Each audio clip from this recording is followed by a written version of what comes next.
2011 से 2013 का वह दौर तो आपको याद ही होगा, जब भारत में भ्रष्टाचार के भयंकर मामले सामने आ रहे थे और मामले भी ऐसे कि वर्ल्ड रिकॉर्ड टूट रहे थे। दुनिया में जितने भी देश हैं उनमें इतने भ्रष्टाचार और वो भी इतने ज्यादा बड़े कभी नहीं हुए होंगे जितने कि भारत में उस दौर में हो रहे थे। लेकिन अगर मैं कहूं कि आज की तारीख में चीन भारत के भी रिकॉर्ड तोड़ रहा है तो क्या किसी को यकीन होगा? लेकिन ये सच है। दरअसल भारत में जो SBI बैंक का स्टेटस है, चीन के अंदर वही लेवल बैंक ऑफ चाइना का है। ये चीन का one of the biggest bank है। ये इतना ज्यादा बड़ा है कि करीबन $6 ट्रिलियन से भी ज्यादा के एसेट मैनेज करता है। वहीं भारत की GDP ही मुश्किल से $4 ट्रिलियन की है और यह बैंक $6 ट्रिलियन के पैसे को मैनेज करता है। इससे आपको इसकी अहमियत समझ आ गई होगी। और इसका जो चेयरमैन होता है वह सीधे चीन के राष्ट्रपति को रिपोर्ट करता है और चीन के इकोनॉमिक मिनिस्टर को रिपोर्ट करता है। यानी कि इस बैंक के चेयरमैन के पास भयंकर लेवल की पावर होती है और चीन में इसका अच्छा खासा स्टेटस भी होता है।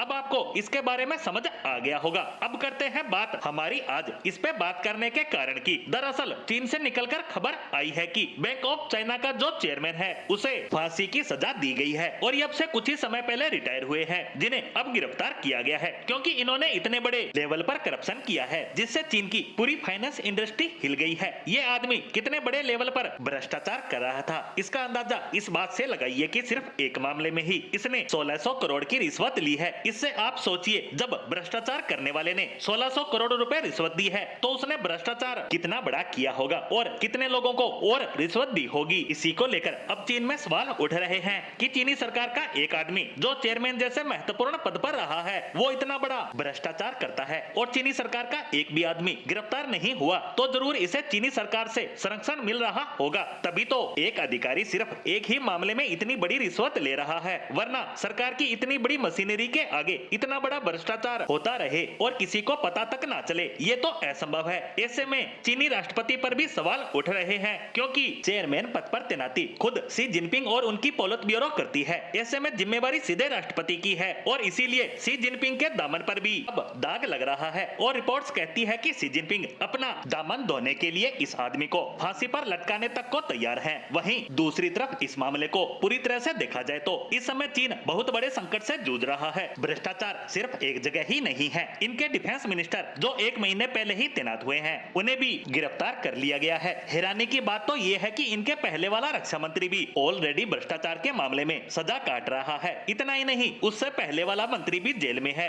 यानी जो भी रक्षा मंत्री आ रहा है वो जेल जा रहा है। साथ ही इनके 2 विदेश मंत्री भी भ्रष्टाचार और अन्य स्कैंडल के चलते जेल में है और ये सब गिरफ्तार लोग शी जिनपिंग के इनर सर्किल के लोग हैं। उसके बावजूद इन पर भ्रष्टाचार के भयंकर आरोप हैं। शी जिनपिंग इन्हें बचा नहीं पा रहे हैं, या ये भी कह सकते हैं कि शी जिनपिंग अपने दाग धोने के लिए इन्हें मोहरा बना रहे हैं। लेकिन जो भी हो, जैसा भी हो, चीन इस समय भयंकर संकट की ओर बढ़ रहा है।